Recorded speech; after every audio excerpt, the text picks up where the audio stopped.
Hi, it's Steve. Today we'd like to show you how to change the blower assembly on your wall oven. If your blower assembly fails, the controls in your wall oven may overheat and cause some serious damage. It's a really easy job to change, so let me show you how we do it. Now to do this repair, we will need to remove the wall oven from your cabinets, so the first thing we'll need to do is to disconnect power. Locate your electrical panel, remove the appropriate fuses or turn off the appropriate breaker, and then we'll need to pull it far enough forward that we can disconnect the harness connector to your electrical box. If you require an electrician to do this job, you should contact one ahead of time. Once we've done that, we can pull that oven out far enough, get it on a suitable work surface that will support the weight of it, and then we'll need to get to the back of the oven to do the repair. Now that we have the wall oven removed from the cabinets and it's on a suitable work surface, we're next going to remove this back panel as well as this top piece so that we can access that blower housing.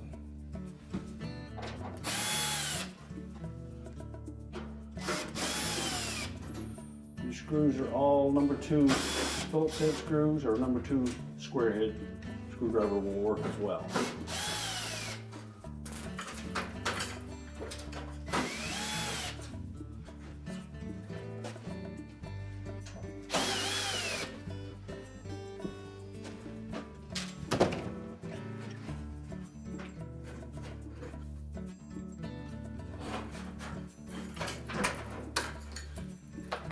You may also need to release the screw that secures the clamp for that BX cable. And just tilt that out of the way. Remove that panel. Next, remove 2 screws on either side of that short panel across the top.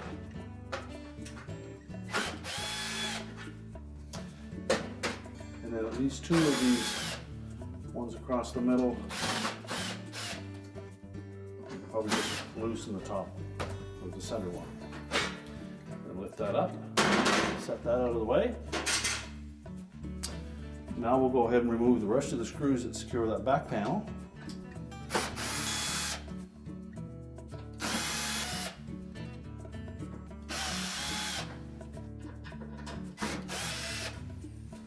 Now once we've removed all the screws, you should be able to lift up on that panel and then just set that aside.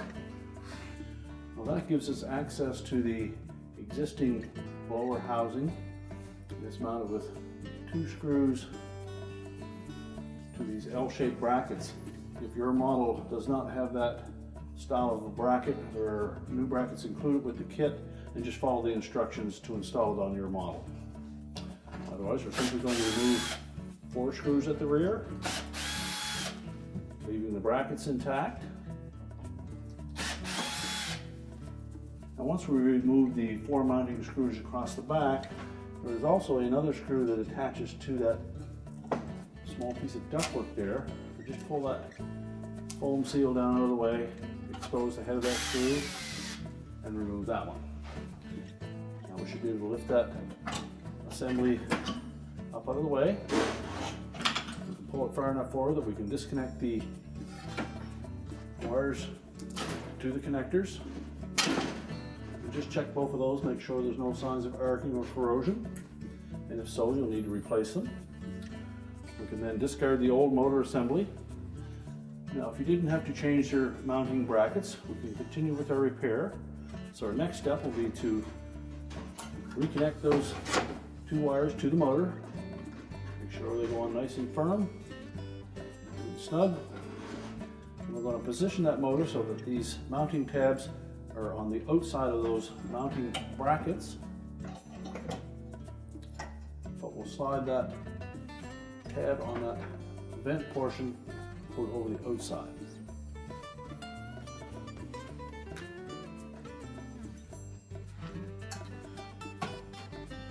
Install the single screw that secures that.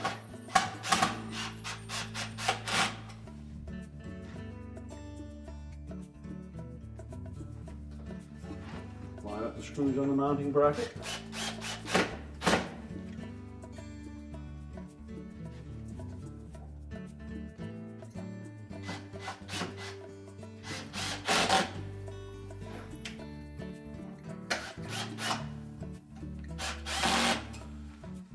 tighten all of those securely. Now next we'll take the foam strip that came with that kit, peel off the protective backing. It is a self-adhesive foam seal. It's going to lay right across the back of that housing. That's to prevent vibration against the back panel. So carefully center it.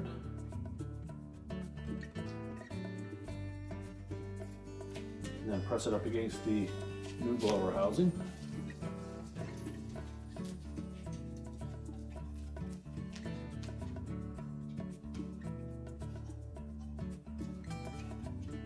Make sure it's properly adhered. We can now reinstall the back panel. We just want to make sure that that center tab is on the outside edge of that lower bracket.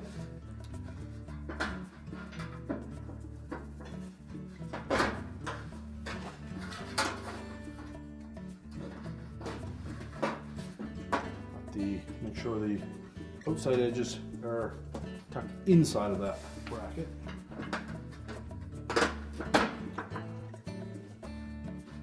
Screw hole should line up, and then we can go ahead and reattach the retaining screws.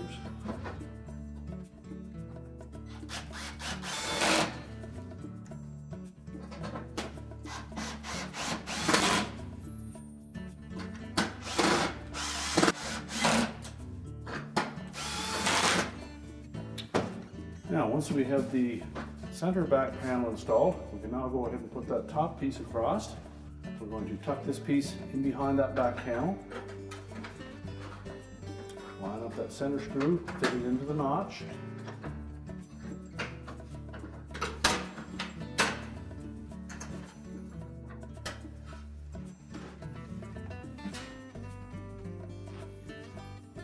And then reinstall the retaining screws.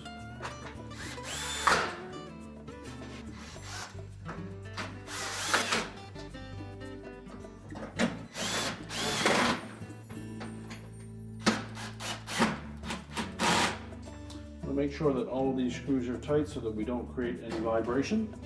Next, we'll take the top panel, we'll slide that underneath the front top panel.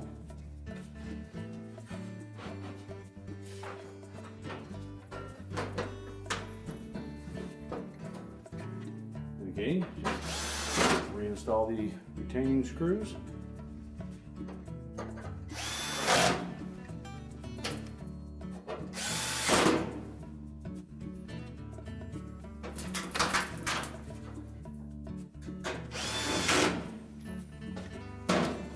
And if we remove the clamp for that BX cable, we'll next need to reinstall that.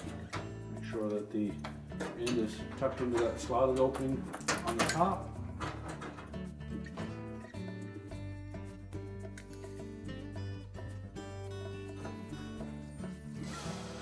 And then secure it with a screw. Make sure there's no strain on that cable. Now we're ready to put the oven back into the wall cavity and reconnect the wire harness. Now once we have the wall oven pushed back into the cabinets and reconnect the power, our repair is complete.